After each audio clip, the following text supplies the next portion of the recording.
रजीज साहब भी मौजूद हैं। अच्छा, और मेरे बहुत ही अजीज नौजवानों, मेरे काबिल एहतराम बुजुर्गों और इस तारीखी धरने के शरीक मेरे भाइयों दोस्तों, सबसे पहले मैं आपको खिराज तहसीन पेश करता हूं कि आप एक अजीम जिद्दोजहद का जो दूसरा मरहला हमने आज से शुरू किया है उसका हिस्सा बने हैं। पाकिस्तान की तारीख में कभी ऐसा नहीं हुआ कि बैक वक्त पूरे पाकिस्तान में जब हमने कहा कि बड़ी बड़ी शाहराहों को बंद कर दो, तो अल्हम्दुलिल्लाह 510 मुकामात पर लोगों ने पुरअमन सियासी मुजाहिमत के जरिए से सड़कों को बंद किया। और ये जो सड़कों को बंद किया तो ना कोई पत्थर फेंका, ना किसी की नक्सीर फूटी, ना कोई गमला टूटा, और जहां जहां हुकूमत ने अपनी पुलिस के जरिए से रास्ता रोकने की कोशिश की तो रास्ता भी नहीं रोक सके, लेकिन हमें काम से भी नहीं रोक सके। अल्हम्दुलिल्लाह पूरे पाकिस्तान को बैक वक्त हमने बंद किया। ये जमात इस्लामी की अल्हम्दुलिल्लाह ताकत है, स्ट्रीट पावर है, और जमात इस्लामी पूरे पाकिस्तान के लोगों की तर्जुमान है। और आज इस वक्त जितनी बड़ी तादाद में आप यहां मौजूद हैं, तो गवर्नर हाउस कराची में भी बहुत बड़ी तादाद में लोग मौजूद हैं। उन्होंने कंटेनर भी लगाए थे, कुछ शेल भी फायर हो गए, लेकिन उसके बावजूद वो कारकुनान के और नौजवानों के कदमों को रोक नहीं सके, और धरना इस वक्त कराची में पूरी आप के साथ जारी है। इस वक्त पेशावर में भी तारीखी धरना शुरू हो चुका है, और मोहतरम लियाकत बलोच साहब खास तौर पर वहां केपी के आवाम से इजहार यकजहती के लिए मौजूद हैं। और यहां सीएम हाउस के सामने भी, और इस तारीखी चौक पे कि जिसमें तमाम वो इदारे, असम्बली भी हो, वजीर आला हाउस भी हो, पीछे गवर्नर हाउस भी है, वो सब के सब मौजूद हैं। और आप इतनी कुव्वत के साथ, और जावेद भाई ने जो आपसे सवाल किया है वो मैं भी करता हूं कि आप जाने के लिए आए हैं या ठहरने के लिए आए हैं?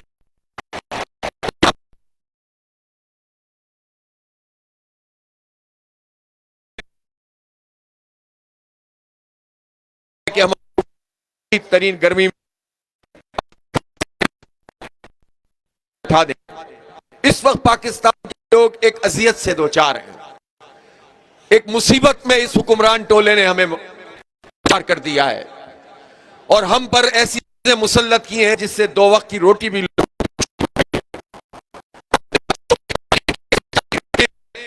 इस दुख को वो जानते हैं कि जब स्कूल से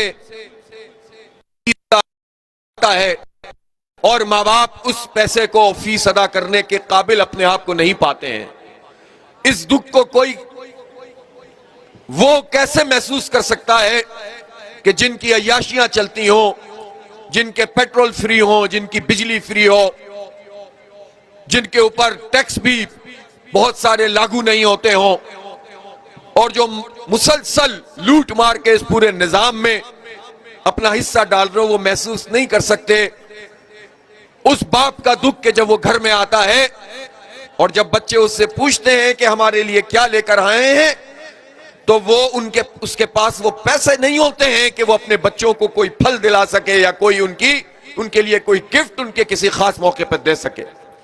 इस दुख को ये बोर्जुआ तबका, ये मुराद याफ्ता तबका, ये इलीट क्लास, ये नाम नेहाद अशराफिया, ये कैसे जान सकती है इस दुख को कि मकान का किराया जितना हो उससे ज्यादा बिजली का बिल आ जाए? ये कैसे जान सकते हैं उस नौजवान का दुख और परेशानी कि जिसे अपनी यूनिवर्सिटी और कॉलेज में जाना हो और उसके पास पेट्रोल डलवाने के पैसे ना हो, और फिर उस पर जुल्म ये करते हैं, जबर ये करते हैं कि सिर्फ पेट्रोल की कीमत ही नहीं बढ़ाते, उसके टैक्सों में भी इजाफा कर देते हैं। हुण कोई मुतालबा न मंग होएगी, हुण कोई मुतालबा। जो पेट्रोल की इन्होंने कीमत हम पर मुसल्लत की हुई है और रोजाना हम पर ये पेट्रोल बम गिराते हैं, ये जुल्म है बहुत बड़ा। शहबाज शरीफ साहब और मरियम नवाज साहिबा पहले तो मैं ये कहना चाहता हूं कि अपनी जो भी आपकी वजीर हैं, मुशीर हैं, उनको कुछ पढ़ना लिखना सिखा दें, कुछ तालीम थोड़ी सी दिला दें, और कम से कम अपने खानदान के बारे में ही बता दें कि नून लीग एक खानदान की जमात है और विफाक में भी मौजूद है और पंजाब में भी मौजूद है। इसलिए वजीर आला हाउस पे धरने का मतलब विफाक पे भी धरना है और सूबे पे भी धरना है। और मुसलसल आप 40-50 साल से इस सूबे पर विराजमान हैं और विफाकी हुकूमतों में मौजूद हैं। इसलिए हम ये कहना चाहते हैं कि ये जो पेट्रोल की लेवी आपने हम पर मुसल्लत की है, इसकी कोई जस्टिफिकेशन नहीं है।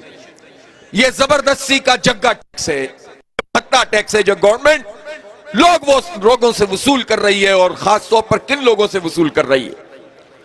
एक नौजवान जो तालिब इल्म है, इल्म तो कमाता नहीं है, कमाता भी है तो अपने खर्चे थोड़े से पूरे कर लेता है, लेकिन उस तालिब इल्म पर जिसकी आमदनी नहीं है, उसके हर लीटर पर आप 125 रुपए का 130 रुपए का टैक्स वसूल कर रहे हैं, जिसमें 80 रुपए से जायद भी है।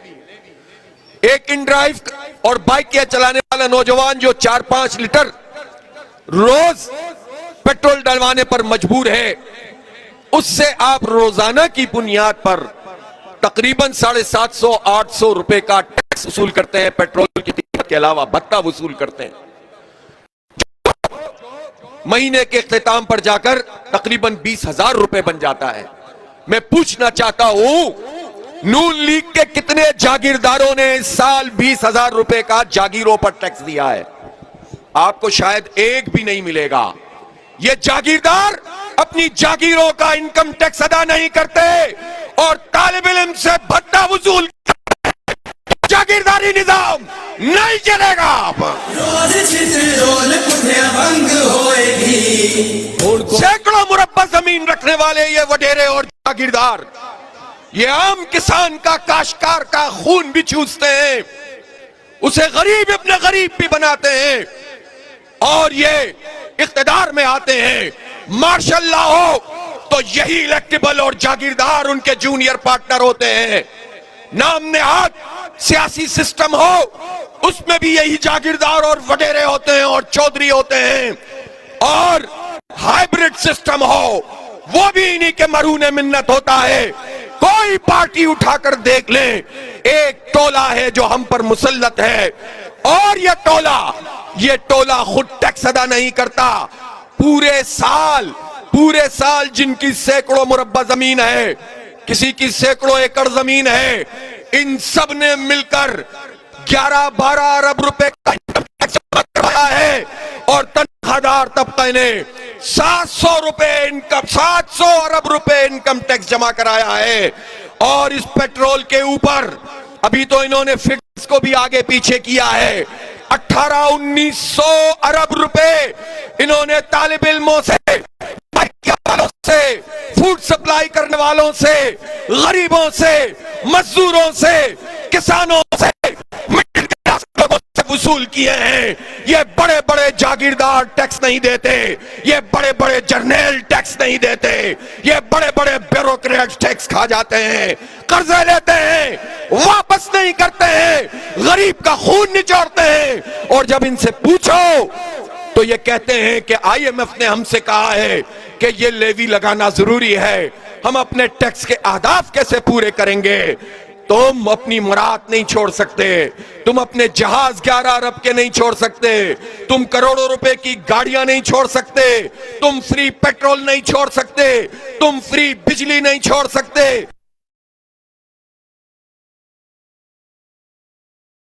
लोगों का खून निचोड़ते हो। ये दोहरा निजाम, ये तबकाती निजाम, ये अब नहीं चलेगा। और एक तारीखी जिद्दोजहद का हमने आगाज कर दिया है। हमारी ये जिद्दोजहद किसी शख्स के खिलाफ नहीं है, किसी की जात के खिलाफ नहीं है, और ना किसी शख्स के लिए है, ना पार्टी के लिए है, ना जात के लिए है, ये आवाम के लिए है, ये अदल के लिए है, ये इंसाफ के लिए है, ये जुल्म के खिलाफ है, ये जबर के खिलाफ है, ये तबकाती निजाम तालीम के खिलाफ है, ये जो गरीबों से इलाज की सहूलत छीन ली गई है ये उसके खिलाफ है। इसलिए इस जद्दोजहद में बड़ी कुर्बानी आप देने के लिए तैयार हैं कि नहीं तैयार हैं? आज इस शदीद गर्मी में आप न सिर्फ लाहौर से बल्कि उसके इर्द गिर्द से भी तशरीफ लाए हैं। हम आपका खैर मकदम करते हैं, लेकिन मैं आपसे यह जरूर कहना चाहता हूं कि आज हमने धरना शुरू कर दिया है और यह धरना जारी रहेगा जब तक हुकूमत पीछे नहीं हटेगी। हुकूमत घुटने नहीं टेकेगी। इस लेवी भत्ते के खिलाफ आपका यह धरना है, इस जालिमाना टैक्स के खिलाफ यह धरना है, आईपीपीज माफिया के खिलाफ आपका धरना है।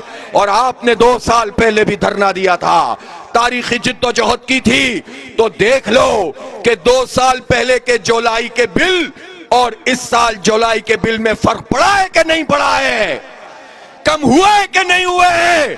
इसीलिए मैं पाकिस्तान के नौजवानों से खास तौर पर कहता हूं, लोग आपको मायूस करने के लिए कोशिश करते हैं, आपकी जिद्दोजहद को गहनाने की कोशिश करते हैं और ये कोशिश करते हैं कि इसके नतीजे में हुकूमत को फायदा पहुंचे। कोई आवाज उसके खिलाफ ना हो, कोई धरना ना हो, कोई पेट्रोल की कीमत को चैलेंज ना करे, कोई आईपीपीज माफिया को चैलेंज ना करे, तो आप उन लोगों के मुंह ना लगें बल्कि अपनी जिद्दोजहद को जारी रखें और तमाम पॉलिटिकल वर्कर्स को, आप तमाम सियासी कारकुनों को अपने साथ मिलाएं। हमें मालूम है कि ये जितनी पार्टियां मौजूद हैं इनमें वर्कर्स और इनके लीडर्स में बहुत जमीन आसमान का फर्क है। और ये जो पूरी खेत लीडर्स की सूरत में पार्टियों के पास मौजूद होती है, इनका वर्कर्स से और आम लोगों से कोई ताल्लुक नहीं होता। लिहाजा आप किसी पार्टी के खिलाफ नहीं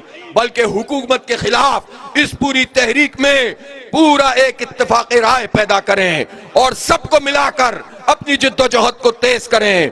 इंशाअल्लाह हुकूमत को हम पीछे धकेलने में कामयाब होंगे इंशाअल्लाह ताला। और अभी हमने ये जो धरने शुरू किए गवर्नर हाउस और यहाँ सीएम हाउस पर, तो फिर हमें पता चला कि हुकूमत ने कहा है कि हमने एक कमेटी कायम की है। आपने कमेटी बनाई है, लेकिन मैं ये जरूर बताना चाहता हूं कि इस कमेटी से जो आपके वुज़रा पर मुश्तमिल है, हमें ब्रीफिंग लेने की कोई जरूरत नहीं है। हमें आपकी ब्रीफिंग नहीं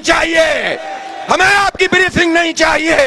अगर आप इस मसले को हल करना चाहते हैं तो यहां तशरीफ लाइए, हम इज्जत देते हैं, इज्जत लेते हैं, मुज़ाकरात भी करते हैं, धरना भी जारी रखते हैं।